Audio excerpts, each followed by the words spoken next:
যখন আপনি যৌন উত্তেজক বিষয়গুলো দেখছেন, তখন হয়তোবা নিজে থেকে আমরা বলে থাকি যে অর্গাজম হতে পারে।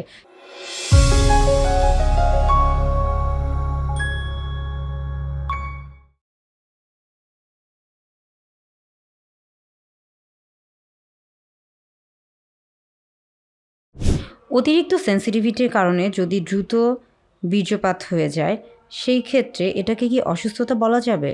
অতিরিক্ত সেনসিটিভিটি কমানোর উপায় কী? অতিরিক্ত সেনসিটিভিটি কখন হচ্ছে? আসলে মূলত দেখা যাচ্ছে যে আপনি যখন সবসময় একটা সেনসিটিভ বিষয় নিয়ে চিন্তাভাবনা করছেন, মূলত আমরা এই ক্ষেত্রে বলে থাকি যে ধরুন আপনি একটা যৌন উত্তেজক কোনো বিষয় নিয়ে চিন্তা করছেন এবং সবসময় কিন্তু আপনার মাথার মধ্যে ওই জিনিসটাই ঘুরপাক খাচ্ছে।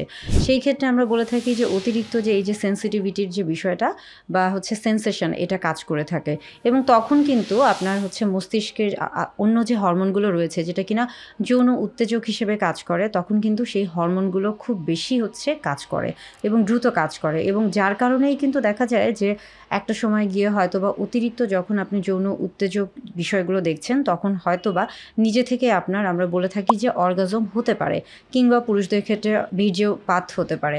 আবার বীর্যপাত হওয়াটা কিন্তু অনেক সময় স্বাভাবিক, অর্থাৎ বীর্যপাত কিন্তু বিভিন্নভাবে হয়। একটা হচ্ছে যে আপনার দ্রুত বীর্যপাত হতে পারে, একটা স্বাভাবিক বীর্যপাত কিংবা যেটা কিনা স্বপ্নদোষ নামে পরিচিত। যদিও এটা স্বপ্নদোষ না, কিন্তু তারপরও এই নামেও কিন্তু অনেকের কাছে পরিচিত। তো সেই ক্ষেত্রে আসলে আমরা বলে থাকছি যে বীর্যপাত যদি হয়ে থাকে এটা অনেক ক্ষেত্রে স্বাভাবিক।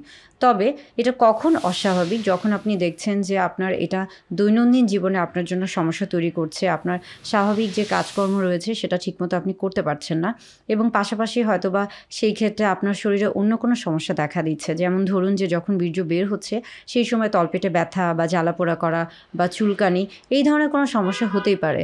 সেক্ষেত্রে অবশ্যই একজন চিকিৎসকের শরণাপন্ন হন।